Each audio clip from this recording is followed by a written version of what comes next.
station, The Nigel Farage Show. Mr. Nigel Farage. Thank you, Donald, and good evening, everybody. Well, I'm here in Brussels, where I have to tell you, people are still in denial. They still don't think it's going to happen. We're not really going to trigger Article 50 and signal our intent to leave the European Union, are we? That's what they asked me. Well, tomorrow at 12:30 UK time, the British ambassador will deliver a letter, the Article 50 letter, to Donald Tusk, who is the chairman of the European Council. It is going to happen tomorrow. But ahead of that, there was a big television debate on Question Time last night with protagonists from both the Leave camps and the Remain camps. And perhaps a little bit of a surprise, in a way, that David Davis, who is the Brexit secretary, somebody that I shared platforms with up and down the country during the referendum, and seemed to be one of the tough guys, but when he was asked what would happen to immigration after Brexit, this is what he said. The first issue here is to bring this back under the control of the UK government, the UK Parliament, to bring migration under control. I don't think most people oppose migration. I think most people are in favour of migration so long as it's managed. And the point is, it will need to be managed. Now, my job is to bring the job back, and it's for the Home Secretary to decide what the policy will be. But I cannot imagine that the policy will be anything other than that which is in the national interest, which means that from time to time we'll need more and from time to time we'll need less migrants. That's how it will no doubt work. And that will be in everybody's interest, the migrants and the citizens of the United Kingdom. What it will be is whatever the government judges to be sustainable. So the tens of thousands which the Tory party has gone on about for a long time no longer applies I think we'll get there. But the simple truth is that we have to manage this properly. You've got industries dependent on migrants, you've got social welfare, you've got the National Health Service. You have to make sure they continue to work. Oh dear, oh dear, oh dear. The Brexit tough nut is giving way. He's saying that actually it's quite possible that if the national interest, as determined by the Conservative government, thinks that we need more immigration, that the numbers might actually go up. So last night, I appealed to Remain voters to call in. Tonight, I'm appealing to Leave voters. If immigration does increase post-Brexit, would you feel betrayed? And if you think you would feel betrayed, then call me on 0345 6060 973. If for you it wasn't an issue, you voted out for different reasons, then text me on 84850. If you think it really is absolutely fine for immigration to rise post-Brexit, then of course you can tweet at LBC using the hashtag Farage and LBC. You can watch us live on Facebook, and for the first time, we're going to have a Twitter poll. Yes, we are. The question, I'll repeat, if immigration does increase, would you feel betrayed? And let me know what you think at Nigel_Farage. And that Twitter poll will run until right up towards the end of the programme. The poll will close at 7:50. I'm going to go to John in Formby. John, I presume you were a Leave voter. How do you feel about David Davis's statement last night? Oh, well, another betrayal, I think. We're getting used to it. I mean, back in the late 70s, I think it was Bob Mellish, a Labour MP, said of immigration, enough is enough. And it goes on and on and on. And the establishment doesn't want to do anything about it, whereas the majority of the people want it controlled. But surely, John, one of the things about the Brexit referendum was that it did give people the chance to express their opinion. And I don't know what you think, but my view was that immigration dominated the reason that people voted above everything else. Yes. But the establishment doesn't want to let go of it for some reason. I can understand with Labour, and I gather Diane Abbott has gone off piste fairly recently, and she wants freedom of movement. Oh, yes. It all seems part of this conspiracy to keep us in the Union and keep things as they were in the status quo. Could it be, John, they're playing softball on this in order to get a better trade deal? Is that perhaps their thinking? That may well come into it, but it's not what the people want. No. They've got to sell this to the British public. And if immigration is going to continue at the ludicrous levels, what was the point of the referendum? Well, then I think, John, I would probably have to agree with you, and I think there would be a further reckoning, and if 2016 was a big shock in British politics, if we're let down on this issue, I suspect that we might get even bigger ructions in British politics in the years to come. John, you're perfectly clear you would see this as a betrayal. What does Shahid and Hemel Hempstead think? Good evening. Yeah, hi. Look, I voted to leave, and immigration was one of the reasons, but not for quite the same reasons as you and the last caller. One key point that's left down is that when it comes to non-EU migrants, they're not permanent. Hear that, everybody. They're not permanent. They're here on visas up to 5 years. I myself, British-born, married to somebody from Pakistan, I'm not allowed to bring her over here until I get profits of at least 18,000. And in my job, that means having to have a gross income of nearly 30,000. I'm a taxi driver in the competitive world of taxi driving. Difficult, achievable, but difficult to get. Okay? And that is an overriding reason. Lots of other very good reasons. I don't think the EU works at all. I don't like the single currency and, half in, half out, all that kind of stuff. No federal government. It's all over the place. But I do not like the bias for EU citizens. They can come and go as they like. Yes. They can bring in non-EU spouses themselves. A Frenchman can bring in a Pakistani wife. I can't. It's crazy. But please hear that point. The non-EU migrants, I pick up workers from India. They work for Amazon. They work for Dixon's Carphone. And they are here on 5-year visas. After 5 years, they have to go back home, and then they have to reapply if they want to come back after 2 years. And that's heavily enforced. So don't go around... And that's And that's, Shahid, if they get permission, because some of the evidence we're getting is that people from New Zealand and people from India and elsewhere who perhaps do have suitable skills have found it quite difficult over the course of the last few years to get in because of the open door to Southern and Eastern Europe. And another key point, Nigel, is that the two older generations, the baby boomers and their parents, the Queen and Prince Charles, think of them. The Queen was born around about 1926, Prince Charles around about 47, 48. They are the two oldest generations, and since 2011, the baby boomers have been retiring. They're going to be retiring well into the 2030s, and there's not enough of my generation who were born in the 70s to replace them. So with 500,000 people dying every single year in the UK, I think the migration figures balance out because they're not all permanent. If they were permanent, then there'd be a question mark. But as soon as we leave, I basically want EU citizens to be subjected to the same rules as non-EU. But I think people like me shouldn't be subjected to harsh rules. No, I get that. You're looking for fairness in terms of migrants coming from all over the world and to end the open door to the European Union, and that's why you voted leave. Shahid, you could not be clearer. Thank you for that. Pauline in Bethnal Green, how would you feel if post-Brexit immigration figures actually rose? Well, I don't know. I can't see it rising. I admit perhaps saying the same for a short time, but I think the difference is, just like the previous caller said, is that post-Brexit, they would have to have a work visa to come here, and that includes people who are from EU countries. They would have to have a work visa. It wouldn't be permanent. You can't just live here permanently just because you live in Europe, and you can't come here and immediately start voting. Well, and also I'd like Pauline, to say that Pauline, that's fine, but why didn't David Davis make that clear to us last night? I don't know, maybe he wasn't on the ball. I don't know. What, do you mean the Brexit secretary wasn't on the ball on BBC television? I mean, what a terrible thing to say. But I mean, I voted leave, Nigel, and one of the reasons I voted leave, living in London, is that I'm fed up of the amount of people living here who don't speak English, and the amount of people begging on the streets as well, who are from the EU and who are allowed to come here with no job, no skills, no nothing. And I think that is really wrong, and there's so much of it. And living in London, you're surrounded by it.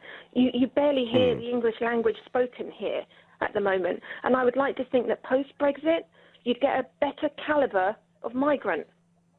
Right, so Pauline, your view is that we don't face a huge increase in immigration post-Brexit because we'll put in place a work permit system and people will need a good reason, a trade or a skill to bring. Pauline, I hope you're right that is the kind of system we put in place. And I hope that Shahid's point, who rang before you, is right, that we treat people from all over the world exactly the same. I just don't think that's what I was hearing from David Davis last night, and that worries me. Pauline, I thank you, and we're going to go quickly to Ben in Wolverhampton. Ben, if immigration numbers go up, would you feel betrayed? Of course I would. Very good evening to you, Nigel. How are you doing? Good evening. Well, I was doing well, and I like David Davis, and I've campaigned with him. And suddenly he says this on Question Time. Well, unfortunately... I'm worried, Ben. Nigel, the government that we've got in power at the moment, it's a lottery on what they're going to say on a daily basis. They hint one thing and say something else. They're very disjointed. One minister says one thing, a member of parliament says something else. Nobody knows where they stand. As you know, I represent quite a considerable Lithuanian community in Wolverhampton here. And unfortunately, what's happening on the street, and I'll tell you and your listeners, that some of them have been here for 7, 8 and 9 years, and they're applying for residency and they're being refused. And that's not the stance that the government's taking, and I think it's disgraceful.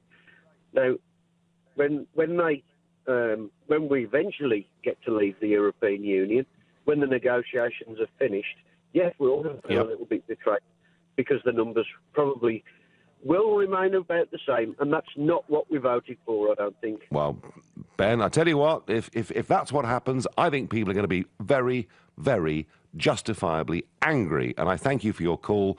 You're listening to The Nigel Farage Show, exclusively on LBC, live from Brussels, and it's 7:15. Nick Ferrari at breakfast on LBC. A unique way at looking at events tomorrow. It is, of course, the official Brexit day. But what will it be? Will it be like getting all those people together herding cats or even herding sheep? Nick, I'm in a field in rural Northamptonshire with 28 sheep, and one of them is black to represent Britain. Got the gate to the EU open. We've got 2 herds of sheep now. Come by, come by. I think we're really close to victory. Victory! Yes, we've done it, Nick. Britain now out on their lonesome. Nick Ferrari at breakfast every weekday morning from 7, only on LBC. With Hampton by Hilton, now open in Aberdeen. The family member who was concerned. The neighbour who felt uneasy. The teacher who was worried. The coach who noticed at practice. And you. Child abuse. If you think it, report it. Visit gov.uk/tackle child abuse to find out how. Together, we can tackle child abuse. Did you know Ontario means beautiful water in Iroquoian? With over 250,000 freshwater lakes, it's no wonder. Book with Canadian Affair and plan your trip with their expert Canada know-how. Celebrate Canada's 150th birthday and save up to £200 per person. Plus, get £150 of holiday vouchers per couple, with holidays departing direct from London. Get your Canada know-how with CanadianAffair.com. Sale ends April 3rd. Are you confused about PPI? At PPI Hotline, we want to give you the facts. There is absolutely every reason to check you had PPI. Even if you think you never have, we can help you find out, as you could be owed thousands. And now there's a deadline. We just need the name of the bank you've had loans or credit cards with, and we'll check for free. So find out now if you're owed by texting WIN to 83222. PPI Hotline. Text WIN to 83222. Highways England is here to improve your journey. Have you noticed the red X's above you when driving on the motorway? Think they're not important? Think again. They mean there's an obstruction or danger up ahead. So if you see one, you must change lanes safely to avoid a penalty, or even worse. So when you see a red X, it's there for a reason. For more information on red X's, search online for smart motorways. Your business is growing. Fantastic. But you need to hire fast. Enter Indeed.com. Already used by over 3 million businesses for hiring. And with more people in the UK using Indeed than any other job site, you'll find more great candidates and sooner on Indeed. Find your next hire on the world's #1 job site, Indeed.com. Terms, conditions, quality standards, and usage limits apply. World's #1 job site based on total unique visitors to Indeed.com. I know how to avoid a soggy bottom. I know the name of cinema's most famous white shark. I know all the things you can do with a Maris Piper.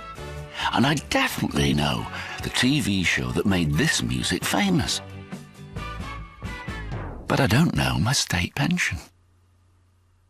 There's a simple way to find out when you can get your state pension and how much it'll be. Search Your State Pension and get to know yours. This is LBC, live from Brussels, the Nigel Farage Show. Call 0345 6060 973. Text 84850. Tweet at LBC using the hashtag Farage on LBC. Brexit boss David Davis says that post-Brexit immigration could go down, but it could equally go up. And I'm asking Leave voters tonight, if immigration does increase, would you feel betrayed? So let me know. If, the reason you voted to leave was because of immigration and this makes you angry, then let me know. Maybe you voted for us to leave for completely different reasons and you're not worried in the least about the numbers of people coming into our country. Your texts and tweets coming in. Hello, Nigel. The reason for me voting out was solely because of open borders and immigration. You asked if I'd feel betrayed. Then yes, says Steve the cabbie. Hi, Nigel. I voted to leave. I'm happy for immigration numbers to rise as long as our country has control about who we let in and can treat all nations fairly, says Paul in Brockley. That point about fairness, Paul, made by Shahid, a previous caller. If immigration goes up after Brexit, the Tory government will be toast, comes in an anonymous tweet. I'm going to go to Jack in Hampton. Jack, if you were a Leave voter, if these numbers really did go up, would you feel betrayed? Yeah, I'm a big fan, by the way, just so you know. Basically, yeah, I'd be absolutely disgusted. I purely voted based on immigration and sovereignty. And already one of those looks like it's possibly going to be thrown out the window. And I think, realistically, what we need to be doing is something similar to what the US, trying to the executive order that's been trying to be pushed through in terms of a ban on certain nations. But also, should we not be looking to do something like what they've currently got in place in terms of like an H-1B visa for skilled workers that require sponsorship? Although, Canadian visas, their entry system, express entry, is points-based. It goes quite well for them. Plus, Australia kind of works for them. We've already been told it won't work for us. So surely something like what the US has in place now would work. Well, there are lots of ways that this can work, Jack. The Australians do it their way, and as you say, the Canadians do it their way. I think the main reason we voted to leave is we wanted control back of our country, its laws, and its borders. And the borders were the biggest part, I think, the biggest motive that helped to get... 2.5 million people voted in that referendum who had not voted in the previous general election, and a big majority of those did so because of this question. So, you used the word disgusted. I suspect a lot of people would feel disgusted. And I'm just a bit mystified, Jack, why would David Davis, change the whole emphasis of this literally 48 hours before we trigger Article 50? And it sort of feels to me like, the Mayor of London has been in Brussels today, and there's going to be a big Brexit debate will take place in the European Parliament next week, and we'll have all the chief negotiators and Mr. Juncker, and they'll all be there. And I just wonder whether the pressure on the government, she keeps being told, whether it's the food processors, the supermarkets, the city, she keeps being told we have to have at all costs a free trade deal. Well, we don't, but that's ideally what people want. And I wonder whether we're preparing to concede on fishing and perhaps even on immigration numbers as a means to get that free trade deal. And if we do that, I'd have to ask myself, was it really worth voting to leave? That's how I feel, exactly. Jack. That's how I feel, Jack, Yeah, I think the only thing that I'm thinking about, okay, so what's going to happen with the likes of Gibraltar? And also, the main thing that we need is essentially a passporting deal. But the rest of the world trade on WTO terms. So where people are going, oh my God, hard Brexit, how is that actually a bad thing? It is hysterical, because it wouldn't be a disaster and it would leave us free to do what we want with anybody else in the world. Jack, I thank you. And to remind people, I am having my first ever Twitter poll on LBC on this. I'm asking you that if immigration does increase post-Brexit, would you feel betrayed? And you can vote at Nigel_Farage. The polls close in about 25 minutes' time, and I will give you the results towards the end of the programme. Your Facebook messages. Linda says, why are people against visas? It works for Australia and Canada. 500 of my family are now Canadian citizens. They had to go through the right channels to live there. I don't think anybody, Linda, would necessarily fight you on that point. Ricky says, do many Brits living in Benidorm speak fluent Spanish? Is it fair to expect the same over here of immigrants? Ricky, you're quite right, actually. You know, the British abroad are not always really integrating and perhaps quite the way they should be. But the point would be that not many of them are actually there taking jobs and perhaps driving down the cost of local people's wages. A lot of people living in Benidorm are retired and are there spending their pensions. Craig says on Facebook, if the Conservatives get this wrong, Theresa May as PM will be short-lived. The second dark threat we've had this evening. I wonder what Andy in Cardiff feels. Andy, as a Leave voter, would you feel betrayed if immigration numbers went up, or wouldn't it matter to you? I'd feel absolutely devastated if the immigration numbers went up instead of down. However, I'd like to put a different spin on the story as well, if I may. I don't believe that David Davis should have even been on Question Time. I think that was a huge error. You said earlier that you'd actually done some work alongside him, so you kind of knew how he worked and knew him.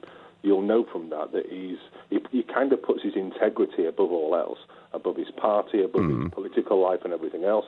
And I think that putting him on Question Time was a huge error in that he tried to answer honestly, then had to bite his tongue. And I think what he was trying to do was say it could go up, it could go down, and being politically correct rather than being honest, and that hurt him in other people's opinions. You mean he doesn't want to sort of go against the general tide of political correctness? Is that what you're saying? That's what I'm saying, but I think that when it comes to negotiating, it's going to be a different story altogether. But the mistake in putting him on Question Time in the first place, you don't put your chief negotiator on a show where you know he's going to be bombarded with questions about what he's going to say, what he's going to do, and what he's going to negotiate. So, David Davis, if you're listening, Andy in Cardiff says you should have kept your powder dry and not got yourself really twisted up over this immigration question. Andy, I think you're making a very, very powerful point. But as you say, you would be devastated if numbers went up. The previous caller said they would be disgusted. I thank you, Andy, very much for your points. On Facebook, Simon says, you voted for Brexit, not immigration. Is that right, Nigel? Well, it was part of it, wasn't it? Part of getting back control of the country was getting back control of our borders, and the numbers that have been coming in from both inside and outside the EU have, frankly, over the last 20 years, been too high. Dean says, it's a fact that if we want a points-based immigration system, the immigration actually would rise as more people globally would be eligible. Dean, that depends where you set the barrier, and it also depends whether you put a cap in place. And that is how this whole debate with David Davis started last night, because Dimbleby asked him, was he in favour of a cap on the number of EU migrants?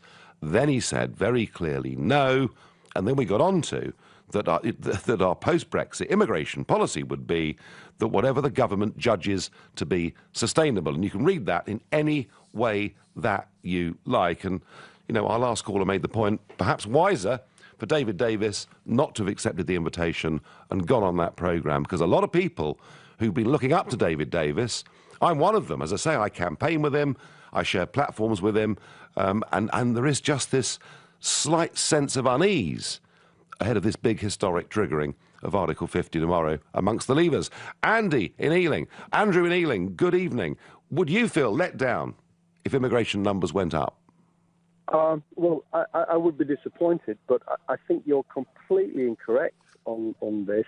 I'm a Leave voter. I think immigration at these levels is completely unsustainable.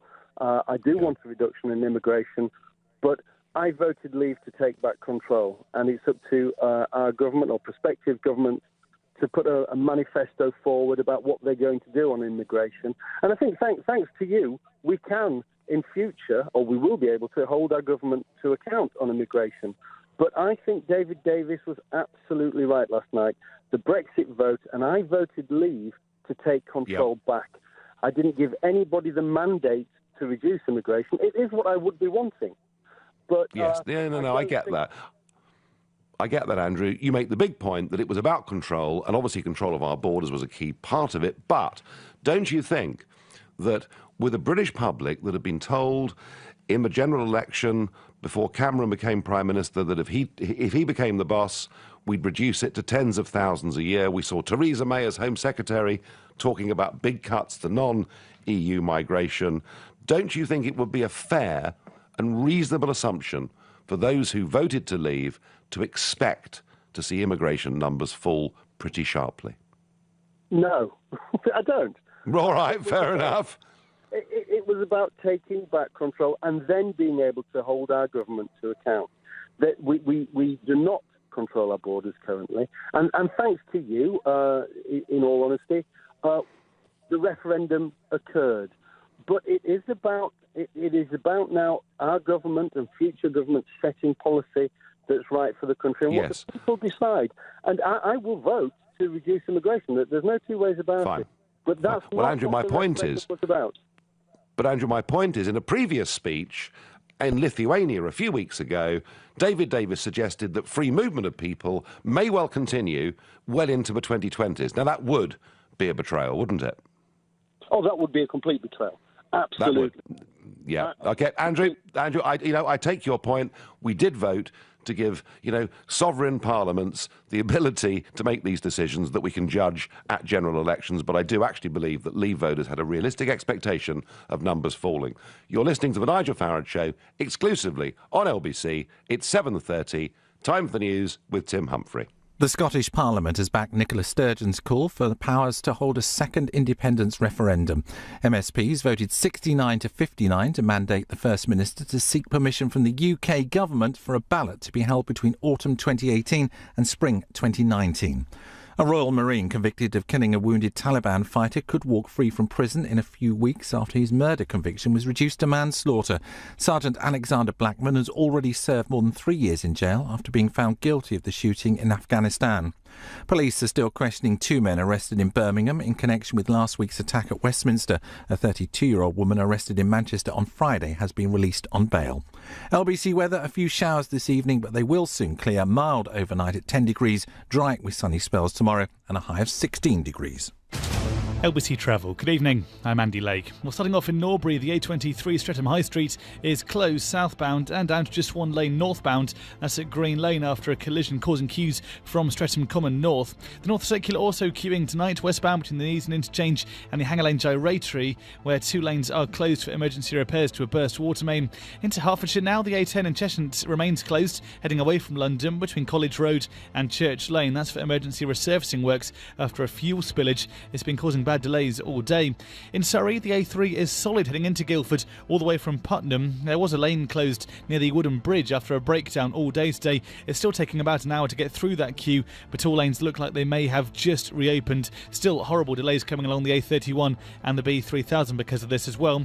Also long delays in Leicestershire this evening. There's a lane closed on the M69 northbound. That's because of a collision between Burbage and the M1 causing queues on the approach. For more real-time traffic updates, go to lbc.co.uk. This is LBC. I know what the plough looks like in the night sky. I know how Eskimos kiss. I know a time when a mullet wasn't a fish. And I definitely know this piece of music. But I don't know my state pension. There's a simple way to find out when you can get your state pension and how much it'll be. Search Your State Pension and get to know yours. Highways England is here to improve your journey. Have you noticed the emergency refuge areas along the motorway? You might have wondered what they're for. Not this. I need the toilet. Or this. Are you tired? Do you want me to drive? Or even this. Emergency refuge areas are on motorways for emergencies only. For more information on emergency refuge areas, search online for smart motorways. Do you have a pension? Maybe you've got more than one. How do you know if they're in the right pension funds, making as much money as possible for your retirement? Answer is, you probably don't. At The Pension Works, our fully qualified independent financial advisors could add instant value to your retirement fund. Simply text the word YES to 83222 for your free Pension Works health check. That's YES to 83222 today. Your pensions working harder with the Pension Works. Writing job descriptions, managing candidates, setting up interviews. Hiring's hard. But Indeed.com makes it easy. Post your job, organise candidates, schedule interviews. All on the UK's #1 job site. And with more people in the UK using Indeed than any other job site, easy works. Find your next hire at Indeed.com today. Terms, conditions, quality standards and usage limits apply. UK's #1 job site based on total unique visitors to Indeed.com. It started with a letter in the mail. And then another. That's when they started. Soon you hear her. And now you're just struggling and panicking and just, how did it get so bad?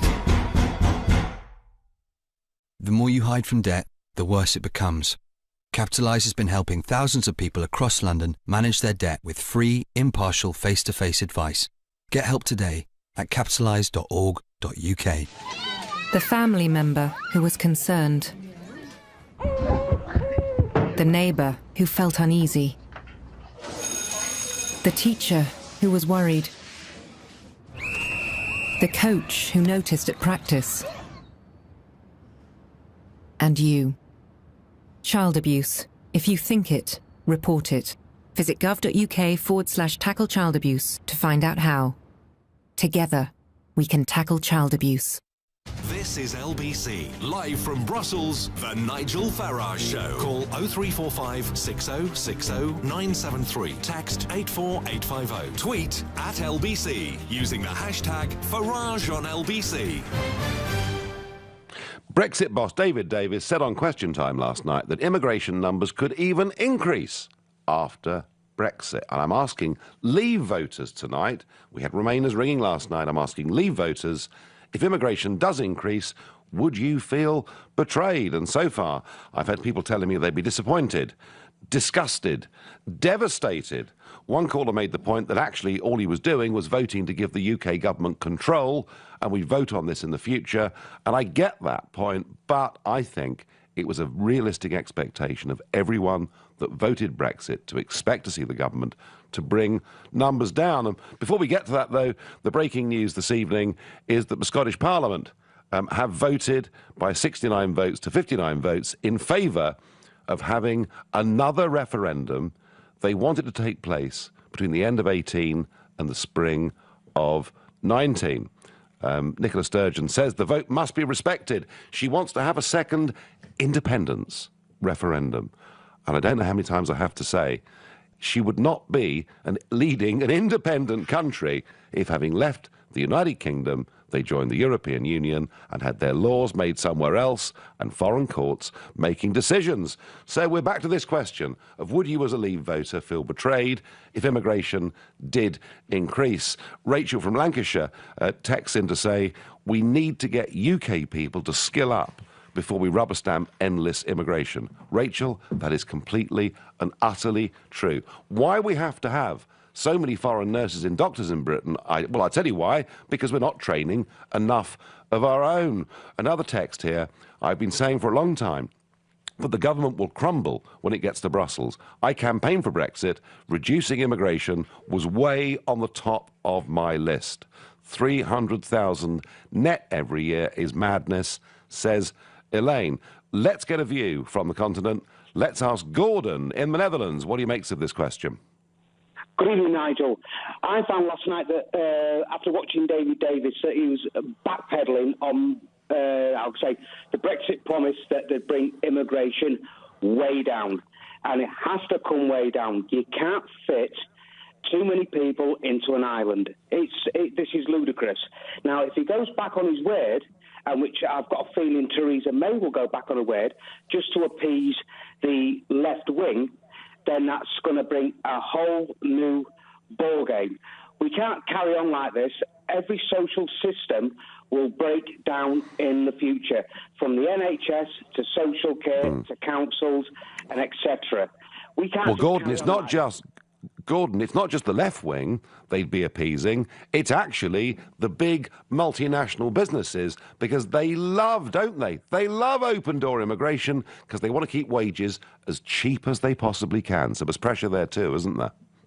very true, Nigel. But I emigrated from the UK to the Netherlands. I couldn't hold my British identity and a Dutch identity because the Dutch here enforce that you have to give up one or the other. Now, I had to myself jump through hoops, and I mean literally hoops, to get my Dutch nationality. And from there off, as I'm seen as a Brit born, but with a Dutch nationality now, I am seen now as a third, lower class rated citizen.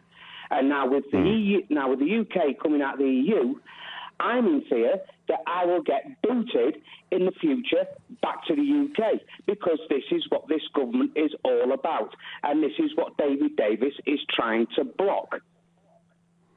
Well, I wonder also, Gordon, whether perhaps getting a free trade deal isn't so high on Theresa May's list that she's prepared to make a whole load of concessions elsewhere. Well, she will backpedal to everything that Brexit stood for, that you fought blood, sweat and tears for, and all the campaigners out there up and down the UK fought for. But this is a subject that is touchy to everybody else. And with Alex Salmond sit there last night spitting fire and brimstone, we've got to have more immigration, we've got to have this, we've got to have that. We can't carry on with cheap labour, with labour that can't speak a word of English half the time, half of them we can't control, and that therefore the UK has to turn and say, stop, we're shutting our doors, we're having a rest period for at least 2 years, no more immigration, sort out the wheat from the chaff and have done. And then start an immigration process the same as Australia has, with a point system and with a... I agree. No, I agree, Gordon. I agree. You feel very, very strongly about this. If they do let us down on this and a whole load of other issues, then we'll have to fight it all over again. A tweet here. Nigel, it was obvious that David Davis was referring to fluctuations in the demand requirements of UK PLC. Yeah, but it's interesting, isn't it? The emphasis here was we've got to think about industries, social welfare, the NHS and who will do the work. And I would like to have seen the emphasis being on we're going to make sure we've got plenty of trained British people to do these jobs, so we don't need immigration running at its current numbers. It struck me it was the wrong way around. On Facebook, Jason charmingly says half the knuckle-draggers didn't have a clue what they were actually voting for with Brexit. That's right, Jason, we're all thick, stupid, and we very rarely wash. We are the idiots. And Tess responds to that by saying, I had every idea what I was voting for. Thank you. Well done, Tessa, for responding. As ever, on the Facebook page, when this programme is going on, there is a whole separate conversation going on there. Sometimes, not much of it, actually, are we able to tell the rest of you about, because passions are strong. Stuart in Cricklewood, would you feel betrayed if the immigration numbers went up? No, I don't think I would. Okay. I voted for one reason. I wanted democracy. I wanted to know that I could kick out the people I didn't want trying to run the country. What we have at the moment is a European organisation which are only 20, most of them are 20 years away from either being fascists or communists. They do not understand British democracy. And that's what we've given to the world, and that's what I'm proud of. Yes. Well, Stuart, I completely understand and agree with that point. Democracy, self-government was absolutely at the heart of the whole Brexit argument, but the most important subset of it, in terms of the numbers that voted, was they desperately wanted control of our borders, didn't they? Well, that's what I understand, but talking to friends and relatives who voted, none of them have put immigration at the top of their list. Immigration is important. We've got to respect the immigrants that are living here, because those working and making a living for themselves, they or their children are going to become the British citizens of the future. This has happened year after year after year, and those immigrants have become great British citizens.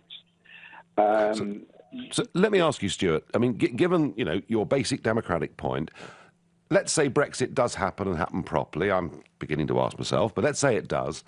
At the next general election, would you be more likely or less likely to vote for a party that wanted to get net migration down from the current 1/3 to below 100,000 or not? I suppose my gut feeling is I would like the immigration to come down, but not to the detriment of Britain as a whole. We have got, as somebody did say, we've got an ageing population. We have got to try and train our own people. There are too many people who are just on the system and bleeding us. And they are the ones that we do not want in this country. And they may actually be British 2, 3, or 4 generations, and they haven't worked. I had a story. Stuart, I absolutely am with you on that, and I think so many callers that I've had over the last few months say that actually our reliance on cheap foreign labour has meant we're not training enough of our own people with proper trades and skills, and I think that's a great shame. Stuart, your point that you voted for self-government and democracy is very well made. You're listening to the Nigel Farage Show, exclusively on LBC, live from Brussels, and it's 7:45. Coming up at 8 on LBC, Clive Bull. The Scottish Parliament has backed proposals for a second referendum on independence for Scotland. Is Theresa May right to tell Scotland it can't hold that vote? Clive Bull on LBC. All this week, LBC is running a special report on child protection with the Department for Education. Listen to Sheila Fogarty from 1 p.m. as she talks to experts and explores the role individuals can play in protecting children and young people from abuse and neglect. Together, we can tackle child abuse. If you think it, report it. For more information, head to lbc.co.uk. Are you confused about PPI?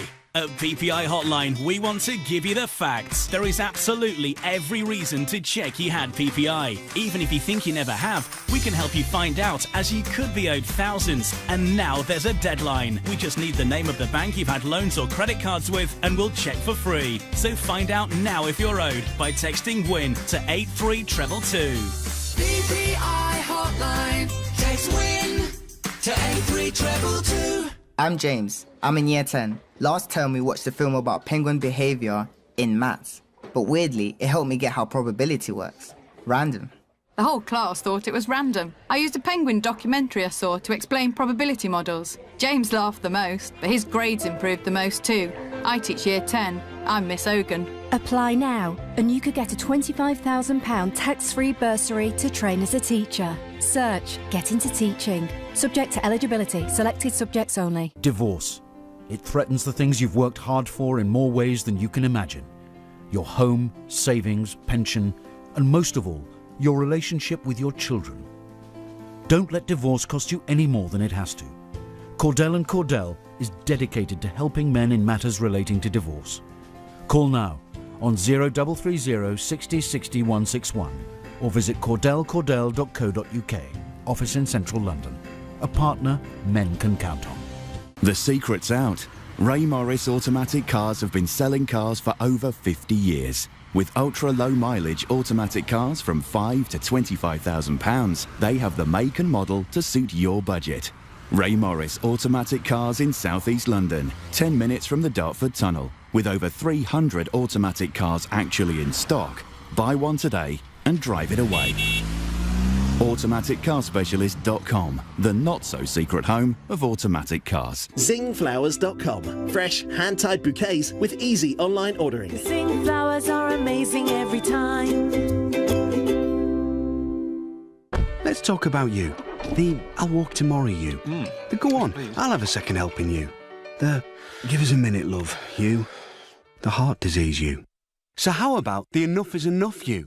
Start the fight back to a healthier you. Join over 1 million people who've taken the 1U health quiz.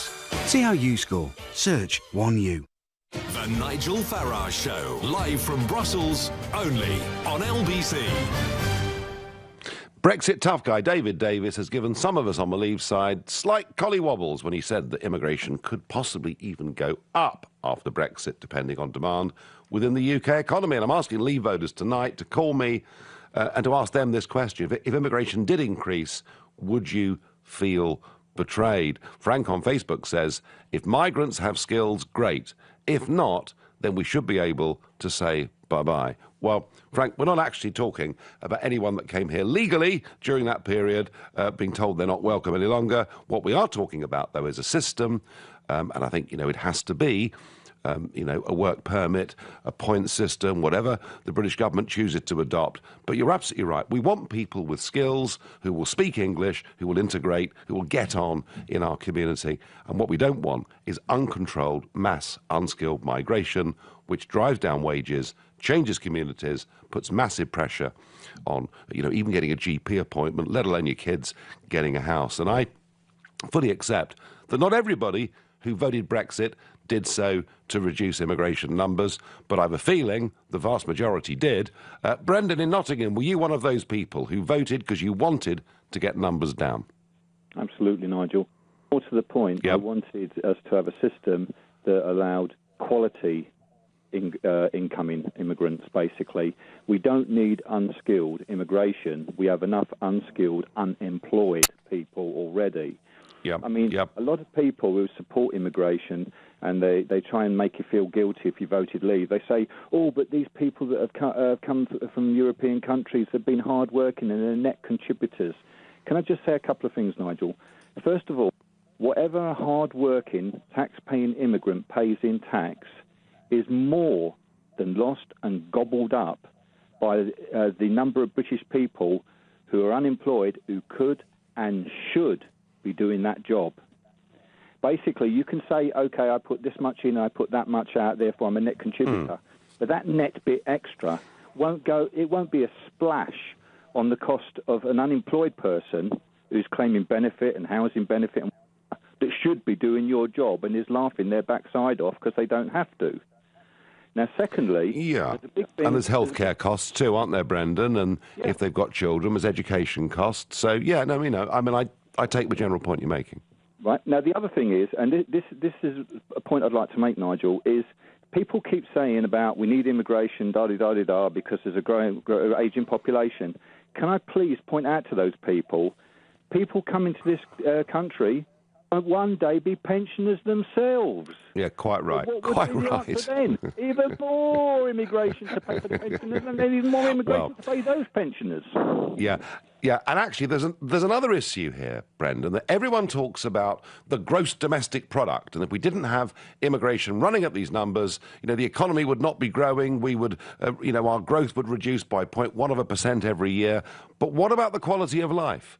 If we go on the current numbers, we're heading towards 70, 75, 80 million. Will that be, on our very crowded island, a nicer, better place to live? I really don't think so. And I don't think money, Brendan, is the only measure of this. Do you? The conglomerates won't mind, because most of these conglomerates who like uncontrolled immigration so they can actually press wages, you've got wage suppression, that most of them don't even live in the country. They're tax avoiders, so they won't care. No, Brendan, I completely get the points that you're making, and thank you. Ian in Beaconsfield. Ian, would you feel betrayed if the immigration numbers went up post-Brexit? Nigel, absolutely, yeah. And, I was going to cover lots of points that people have already covered, so I'll focus on one which most people don't delve in too much into, which is housing and banking. Basically, the reason the Tory government want mass immigration is because, for all the usual reasons, but because it pushes house prices up. And if everybody is stretched to the limit in terms of upkeeping their mortgages, this serves the banks very well. They're making trillions and trillions and trillions of it. And it's all, the people who own the banks are all mates with the Tories, etc. But furthermore, it's a form of social cleansing in London. Poor people and working people and normal people like myself just can't afford to live here anymore, and it's insane. And so, the fact that they're going to backpedal on this comes as no surprise whatsoever. Now, I became a Corbynite not too long ago because I thought he was our only chance, really, of kind of getting this country back on track. But he seems to, I'm a bit bewildered, if I'm honest. He seems to be really dithering and sort of almost trying to say, well, immigration needs to happen and all the rest of it, instead of, You're wasting your time, Ian. If you've joined the Corbyn bandwagon and you expect him to put any immigration controls in place, then you're barking up the wrong tree, mate. You've got that one wrong, I'm afraid. He may have... curious thing. You know, I agree with a lot of what you say, but I also agree with a lot of what Mr. Corbyn says as well. But I do think he's kind of barking up the wrong tree slightly in terms of the immigration thing. Well, and, you know, but this your is point, one thing that Ian, Ian, going to stop you because... Ian, there's a load of people want to get through. Just very, very quickly to respond to your point about house prices and the numbers of people coming in. You are, of course, absolutely right. We need to build a new house in this country every 4 minutes just to cope with current levels of immigration. And when the Chancellor of the Exchequer at the time, now, of course, editor of the Evening Standard, said that one of the problems with Brexit is if fewer people came in, house prices would go down. I thought, you know what? For the vast majority of under-40s living in our country, good. Ian, you had a fair crack. Gary in Blackpool, good evening. Hello, Gary. Years for last June, and I've waited a bit longer for tomorrow, and I hope I'm still here on this earth when it goes finally through. Right. Anyway, do you get my gist? I do. No, you're going to be a happy man tomorrow, Gary, yeah? Oh, yeah, I might be a very old one as well, yes. Yeah. Right. No, I just wanted to make one point. I'm a bit disappointed with all the pessimists that have been on. Mind you, it was your loaded question that caused it. Obviously, it was obvious that Mr. Davis, he couldn't say much yesterday. We're negotiating. He's negotiating. He couldn't say what I know he was trying to say. He says we'll get a lot of immigrants in May and June, and we'll throw them all out again in August and September. Well, I don't think he's quite saying that, Gary, and I also worry about the speech that he gave in the Baltic states where he suggested under transitional arrangements free movement could continue for some time. Gary, you know, you're right about one thing. Overall, there's no need for pessimism because Article 50 is being triggered tomorrow, and I hope you have a good, great celebratory day. A tweet here, invest in the skills of our young people. Relying on immigration is not the way forward. So many of you think that, and so do I. One here says it needs to rise. There are more people leaving work than are being replaced. It's demographics, unless you crash the economy, David. Well, there are still unemployed people in this country. Government is now under the imperative to implement voters' instructions, says Joe. Well, you'd have thought so, wouldn't you? Our last call, probably of the evening, is Nick, and he's calling all the way from Cape Town. Nick, good evening. Good evening, Nigel. So what do you think? Have they gone soft? No, I think I agree with your last caller, actually, and several of your other callers, that it's really about the type of people that are coming in and the control to be placed on immigration rather than the actual numbers. But I think most people are going to be a bit disappointed if the total numbers don't at least turn downwards anyway. Yeah, I mean, I think that's right. I mean, Nick, look, you know, in pure legal terms, we voted to take back control of our country. We voted to get back our sovereignty. But I think the reality, Nick, was that it was a realistic expectation amongst voters who felt they'd been lied to again and again and again by governments on this issue. They thought this was the one time their vote could make a real difference. And that's why we got reports of people turning up at polling stations, asking returning officers, what do we do? Because they'd never voted in their lives. And I do think that if, in the space of the next couple of years, there was a big rush into the United Kingdom from the rest of the European Union, if we did leave some transitional arrangements in place where effectively free movement continued for a few more years, I think people would feel betrayed, Nick. I really do. I agree with you. I mean, people need control over the debate around immigration, and the reason why people feel betrayed is that all governments in the last 20 to 25 years have managed to hide behind the EU issue so that they don't have to address anything on immigration. And that debate they just basically avoid that debate the whole time and just hide behind it. And now at least, Nick, we're going to have that debate, aren't we? Yeah, they can't hide it anymore. They can't hide. No. I just wanted to ask you a very specific question, Nigel, because I followed the Brexit thing very closely, listen to LBC all the time. And one thing I've never heard properly explained, and perhaps you can explain it to me now, is that you've got approximately 600,000 people immigrating into the UK every year 300,000 leaving about 300,000 net. Those are the figures that I've been hearing. Of about half of that net figure are actually people from outside the EU. So there's still going to be high levels of immigration even after Brexit. Well, Nick, I think the point about the last government is they didn't just fail on their promises. They, of course, couldn't control EU immigration, as I pointed out, for years. But they did promise, Theresa May did promise, she would control non-EU migration, and she failed on that too. So the track record's not good. Nick, I thank you. Enjoy the weather in Cape Town. Whichever way you cut it, folks, tomorrow is a big day. For me personally, a hugely exciting day. We will trigger Article 50. We will pass the point of no return. We are leaving the European Union. Hooray! I just worry that on many of the aspects of it, the government has gone a little bit soft. You've been listening to The Nigel Farage Show here on LBC. I'm back tomorrow evening in London at 7. Coming up at 10, it's Ian Collins. But up next, it's Clive Bull. Nigel, thank you. Now, coming up after the news, the Scottish Parliament has backed proposals for a second referendum on